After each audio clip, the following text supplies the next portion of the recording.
Good morning. If you're with us for the first time, or maybe you've just been checking us out, we welcome you. We're thankful that you're here, and we hope that you feel welcomed and a part of what we're doing here. And if you're someone who has been a disciple of Jesus for a long time, and you've partnered with Northeast, and you've just consistently been devoted to community, we thank you, and we thank you for stepping into the mission of God as we understand it here at Northeast. Some exciting news this morning. Katie Cornelius has decided to officially partner with us here at Northeast and to join the mission as we understand it here at Northeast to reach our community, and wants to officially identify with Northeast. So if you will, join me in welcoming her this morning.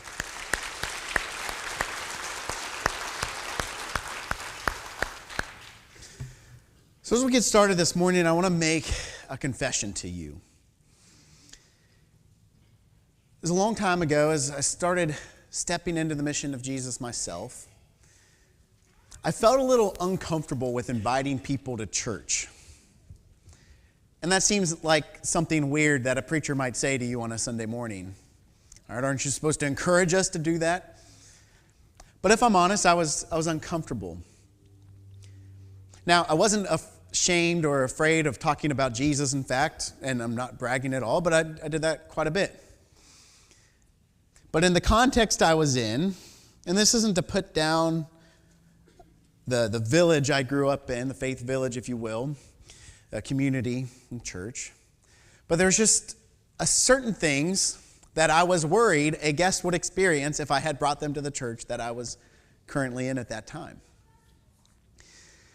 And to be fair, I was in high school and maybe didn't think about it in the most mature way. But at the same time, there was that angst, that nervousness of what would happen if I invited someone to come with me. What would their experience be? Now, in defense, as I think about myself as a high schooler, in my defense, I had some reasons to think so.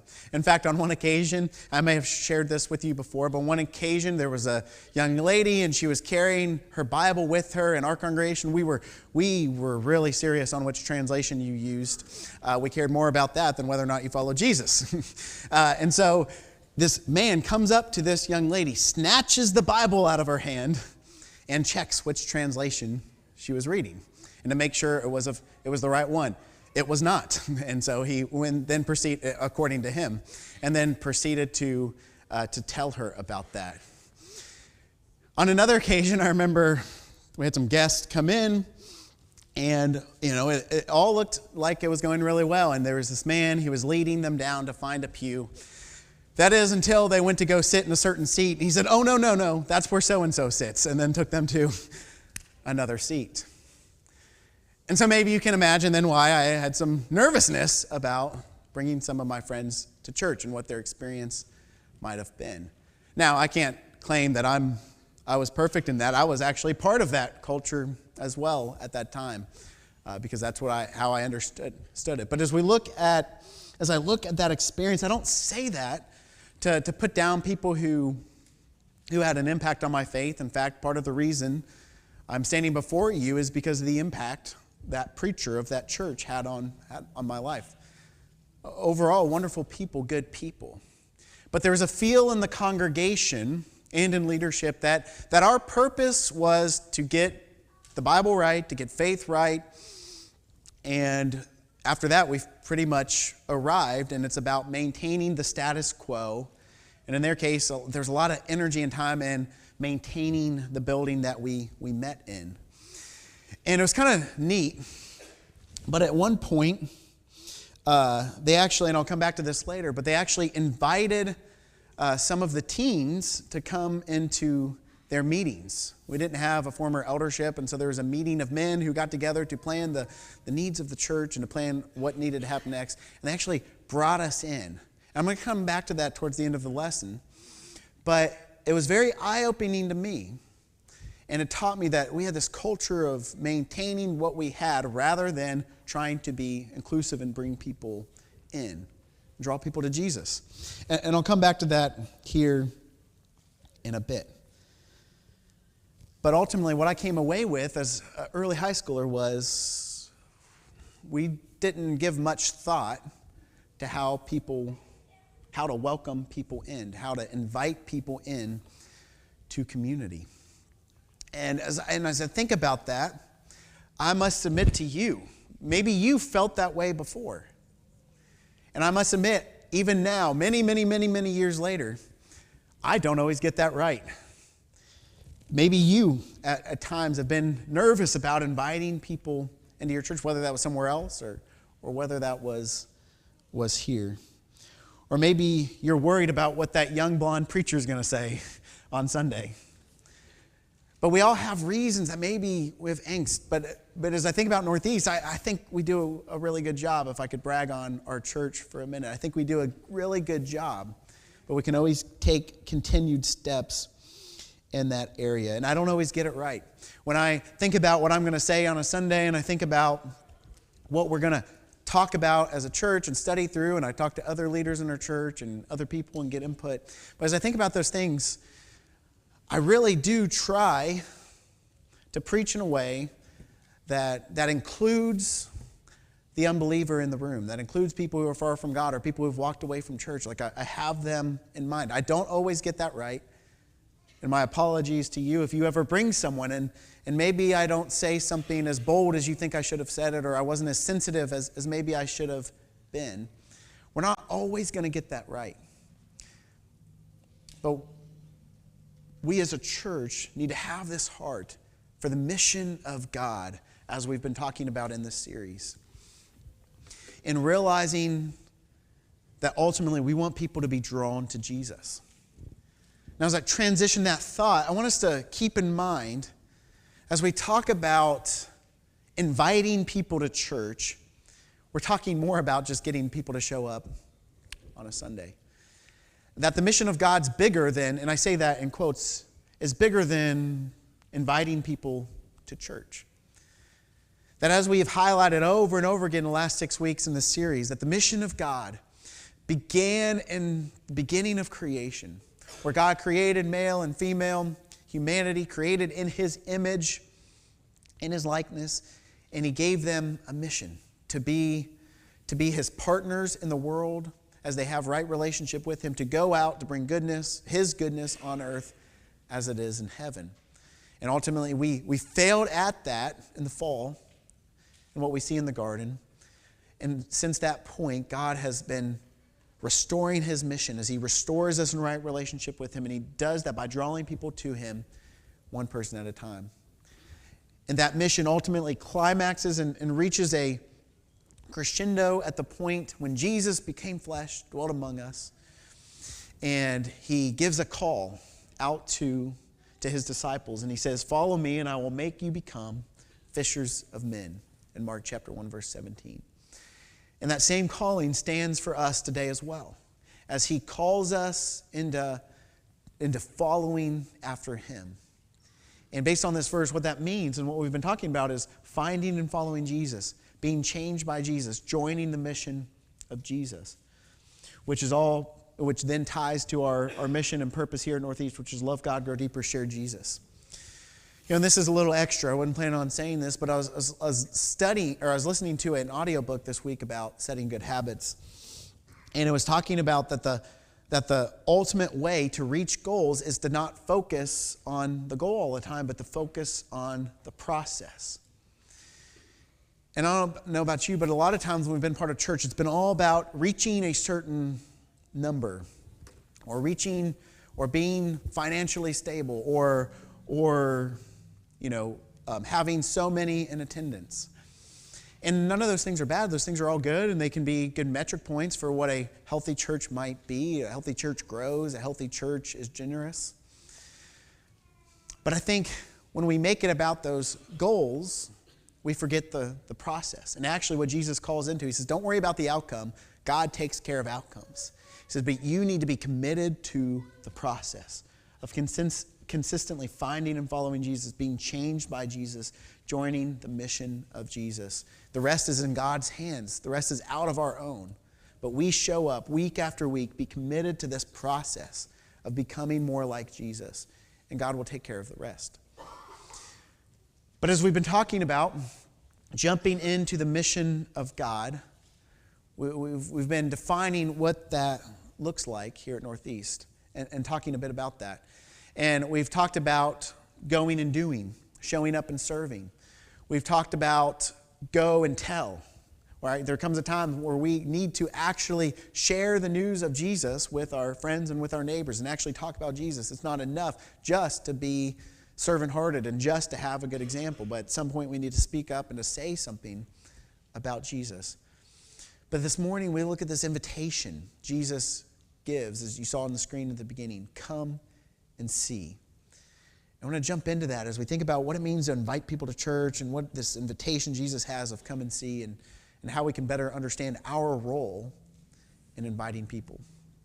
So in John chapter 1 and verse 37, Jesus, he calls two disciples. It says these two disciples, they were disciples of a man named John, who was actually cousin of Jesus, who was preparing the way for this teacher who was sent from God named Jesus. So John was preparing the way. And so these two disciples of John heard Jesus speak, and they followed Jesus. What I kind of find funny about this passage, and when you think you follow Jesus, they gave up their life, they forsook everything to follow after Jesus. But the writer, John, actually means this in the most literal way. It says, then Jesus turned and seeing them following. Like Jesus didn't even call them, they just heard of him and they were kind of trailing behind him, following him. And so in a very literal sense, they follow Jesus, and he turns around and is kind of, okay, what are you guys looking for? What are you searching for? What do you seek? And they said to him, Rabbi, which is to say, when translated teacher, where are you staying? In other words, they're saying, we want to go with you. We want to be with you. We want to learn from you. We want to become like you. They were intrigued by the way and the teachings of Jesus and wanted to know more. They wanted to if you come after a rabbi and want to follow a rabbi, you're saying, I want to become just like you. I want to learn from you. I want to learn your ways. And so then he invites them. He said to them, come and see. And what's interesting is they don't go to the synagogue for a service, but instead they go to the home that Jesus was staying in. It says, and they came and they saw where Jesus was staying, and they remained with him that day. And so we look at this cycle, find and follow Jesus, being changed by Jesus, join the mission of Jesus. Right? They were striving to follow after Jesus. They wanted to be changed by him. They said, let us just be in your presence. And that's exactly what they did. They just remained with him that day. But then they too were called to then join the mission of Jesus. And so as we've talked about go and do, go out and go serve. And that's so important. We do that in so many ways. We've been talking about ways that you can do that here in Northeast. Go be a good example. Go build credibility among the community. Show the love of Christ to others. That's so important. We've talked about go and tell, which is to go out, speak something about Jesus. Tell people there's information that needs to be passed on. There's more than information. We want people to be transformed, not just informed, but it starts with knowing who Jesus is, knowing what he teaches. People need to know about that, and we need to tell them. But then this idea of come and see. And that's what Jesus did with these two disciples. He called them to come and see. And so what we need to see, our role here is this, is to invite people into community to encounter Jesus. Right? Don't just invite people to church. And I hope you know what I mean by the quotations there. As we talk about, that's become slang for us, is to go to church. Right? Don't just invite people to church, but instead invite people to what that word originally brought to mind, which was a gathering, a community of people gathered together in the name of Jesus. So invite people into community to encounter Jesus. And a great rule of thumb we've talked about through this whole series is this, is that invite people to sit around a table before you invite them to sit in a pew. And listen, if we don't get that order right and the first thing that they agree to come to is a pew, we can take care of that. But then we invite them to the table.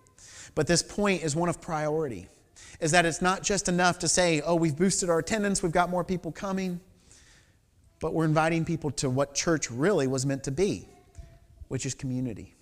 And Jesus modeled that as he invited them into his home. They spent time together. They built community. And then we're told in John 1, verse 40, that one of the two, his name was Andrew, that he takes this personal, and who had heard John speak, followed him, was Andrew, Simon Peter's brother, and it says, after being with Jesus all day, he found his own brother Simon and said to him, "We have found the Messiah," which is translated the Christ. And it says, and he brought him to Jesus. Just as Jesus had invited the two disciples and said, "Come and see, come and be with me." Now Andrew had taken it as his responsibility then to go out and to say to his own brother, "Hey, come and see. We found the one we've been looking for."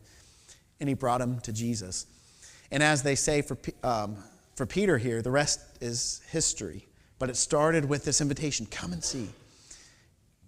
Andrew's brother invited his own brother back into community to encounter Jesus. As we think about our mission and this pressure around this idea of inviting people to church and the awkwardness and the nervousness we may experience, and sometimes, as we've pointed out, sometimes for good reasons, we're nervous to do so. But when we just simply recognize that our job is simply to lead people to Jesus. It's not our job to secure people who will be lifetime churchgoers or lifetime volunteers. That's not the mission. The mission is to merely lead people to Jesus, and Jesus takes care of the rest. But we have to create those opportunities for people to do that. And there's lots of opportunities for that.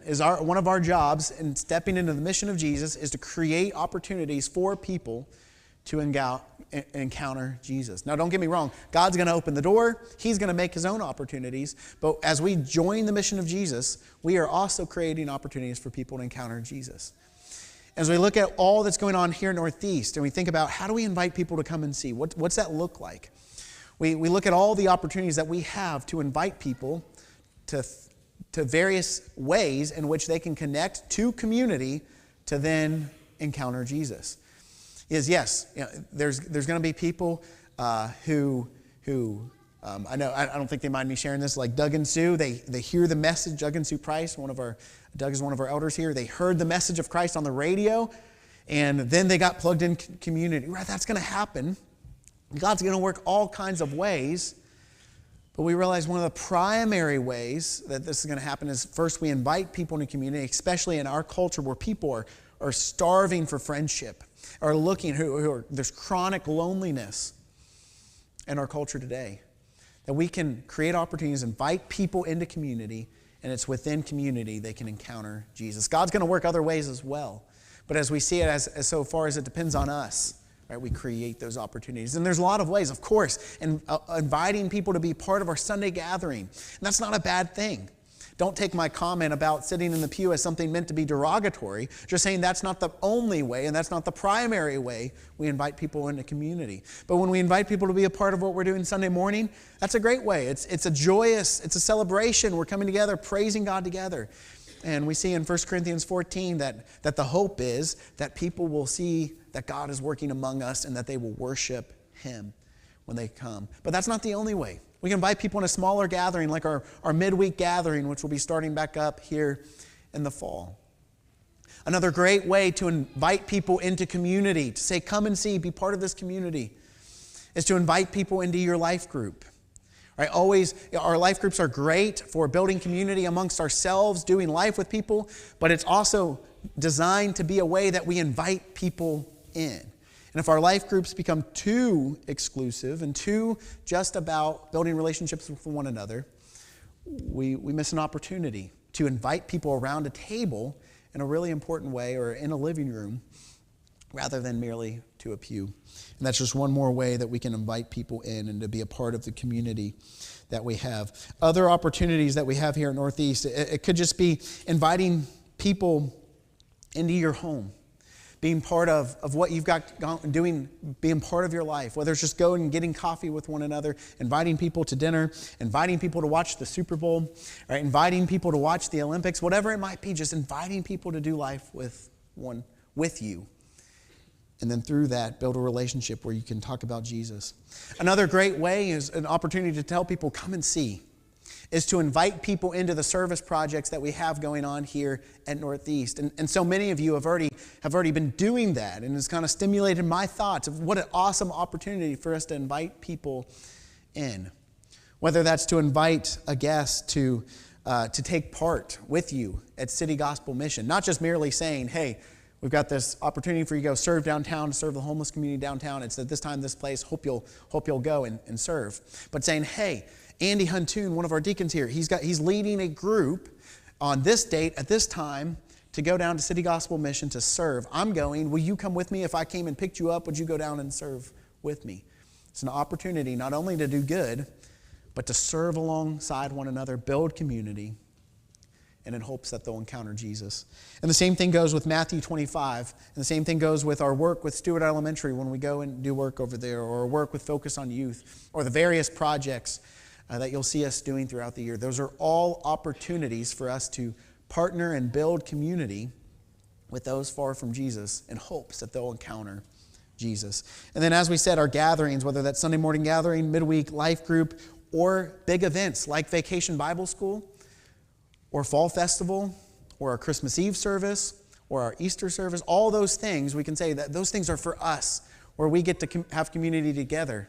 But we need to start viewing them as, yes, we get to do that, plus we make room for others. We're able to welcome them in, and we're able to reach out, invite them into these more, or at least for a couple of those more fun activities, but it's more than just candy and more than just Easter eggs on our Easter egg hunt we do every year, but it's about developing community, creating opportunities for people to come in and to be a part of community. And there's other opportunities throughout the year, whether that be the game nights we do every so often, you see in the Northeast News, right? Invite a friend to that. Whether it's the euchre nights or whether it's the other fun activities we have going on through the year. There's going to be other opportunities for us as we think about what we did at Vacation Bible School, where we had some experts come in and talk about technology and parenthood, and that was a great opportunity for us to meet a need in our community, and people came, I think, and were benefited from that class. Right? We're kind of thinking in the future we'll do sort of those smaller events where we have someone address an issue of a seminar on a weekend, and we address an issue that our community has need of answers for, and create those opportunities. Those are all opportunities. Hey, just come and see, be a part. And maybe the information isn't life-changing, but it's inviting people into community, meeting needs, serving, but inviting them in to community with the hope of them encountering Jesus. So, I've said this once, I'll say it a couple more times before we wrap up. Don't just invite people to church, invite them into community. Look and search for those opportunities, and I believe that if we do that, people will encounter Jesus. Now, this one is extra. But as we continue to shift our focus here in Northeast to this mission, to this initiative, to go and do, to go and serve, to go and tell, to come and see, as we shift our focus to inviting, not just inviting people to church, but inviting people into community, I can't help but encourage us that we have to make room. That it's not just invite people and expect everything to happen, but we need to give intentional effort, as we do here at Northeast, by the way, to not just be an exclusive group, not to have cliques where we only do things with the people we like the most, or we relate to the most, and we look like the most, but that we be open and make room for more room at the table for people to come and have a seat. And that's important. And as one of our leaders, Charlie Hughes, often says, that's not a problem to be solved, that's a tension to be managed. We're never going to get that right, where we have this, where we've got to, okay, we've made room. What happens? Then the room fills up, and we've got to make more room. As I go back to my early experience in high school with church, and some with church leadership, I kind of had the spark for mission. I wasn't perfect. I didn't do well. I turned some people away, if I'm honest, from Jesus, and I regret that. I wish I could have done better, but I had the spark that I wanted to help lead people to Jesus. I started studying with friends, and had this excitement in stepping into the mission of Jesus. But I remember that it felt like that was a bit against the grain. There was other people who were trying to lead people to Jesus, but it was against the grain of this culture that had been created of maintaining the status quo, of simply defending what we had, protecting what we had, rather than viewing and imagining what God could actually do through us. And I tell you this story because it's kind of funny, because I was invited, some of the high schoolers were invited to take part in those leadership meetings I told you about. And I really applaud them. Like, what a wonderful initiative to disciple young leaders, invite them in to be a part of what was going on. They gave us a seat at the table, which was kind of neat. Like, they made room for us in their meetings. However, I think the intention was, come, be quiet, learn, you get to see how the business of the church runs. Now, if you've ever been in a meeting with me before, you know that I'm not one to not share my perspective. And so I remember being an early high schooler in that room, and everything was about the building. Everything was about the logistics. Everything was about maintaining the status quo, getting to where we needed to go organizationally rather than missionally. And I remember probably not 15 years old, and I remember speaking up one time, and the room went silent, like, oh, he's actually talking. He wasn't supposed to talk. That's not why we brought him here. And highlighting that fact that I felt like we always talked about logistics and never talked about mission. And I'm telling you, I just got blank stares, and I probably should have just stayed quiet. But again, it was this culture of not making room, not giving an intentional effort. And this goes way beyond simply making room in our church building. But I can tell you, and this is a flaw on my part, but I remember, and there's probably immaturity on my part, but I remember there almost being a tension in my heart as I was trying to lead people to Jesus, but knowing the conversations that were happening in that leadership room. And there was almost this tension. I was very young at the time, but wanting to lead people to Jesus, but thinking, but like, what if people actually respond? And what if people get baptized? And what if people start coming to church? We might have to expand. Oh man, the men at church are not going to like this. And just thinking, it almost discouraged me. It was an immaturity, but I allowed that to be a barrier for my own self, being worried about what people were going to say if we started experiencing the problems of growth. Because making room is much more than just making room in square footage, but it's making room by accepting others, by welcoming diversity, by being willing to allow others in the room to have a voice. And that's difficult, that's hard, but that's what it looks like to make room. And as we invite people to come and see, this needs to be our heart, to make room. A couple years after I graduated high school, I was interning at a church that was on mission. And they had a tagline, and that's always stuck with me. Their tagline, their motto for their church was, there's always room for one more. There's always room for one more. And if you go to their church building, there really wasn't room for one more. Like legitimately and logistically, it was difficult, and they were trying to figure out how to make more room, and they ended up doing a church plant in order to do that, to make room. But that was the attitude. There wasn't room. It was a logistical nightmare at times to have a fellowship meal. But there was this attitude in this heart, there's always room for one more.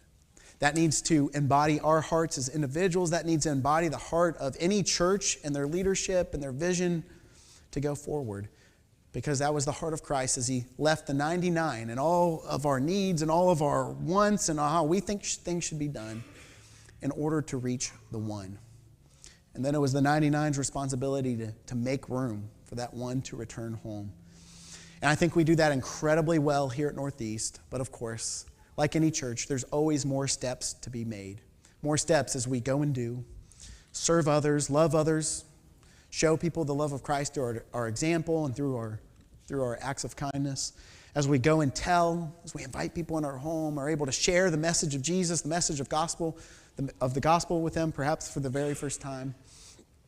And as we invite people to come and see, because this is a wonderful community. In fact, I just invited one of my friends. He actually reached out to me looking for service opportunities, and he came and he was part of one of our service opportunities this week. And it's with joy I can tell you that I had no nerves about inviting a friend into this community, because I believe that this community, the Northeast Church of Christ, has that heart of our Savior, which is there's always room for one more. And by the way, he had a wonderful experience and enjoyed serving alongside of those who are part of that activity. But that's what we're moving towards. That's what we're going to, is the mission of Jesus, to draw people to himself, one person at a time. We create opportunities, we make room, and people will encounter Jesus. I don't know where you are this morning, whether you're someone who you've been following Jesus for a long time. And maybe this week, as we have this a conversation about Scripture as we do every week, maybe there's stuff weighing heavy on your heart. We want you to know every single week you can respond to the invitation, if you will. To the invitation, there's a prayer room there on my right, your left. If you exit the auditorium, and there's a shepherd in there ready to receive you, where you can go in a private room and just talk about all that might be on your heart that maybe you don't want to share with 300 of your closest friends and family. But maybe you're here this morning and you want to make a public confession, or you want to confess Jesus as King before other committed disciples of Jesus who just want to do what we've been talking about, find and follow Jesus, be changed by Jesus, and join the mission of Jesus. We invite you to do that this morning as well. And we'll celebrate with you, we'll sing with you, and we will make room. Please come while we stand and while we sing.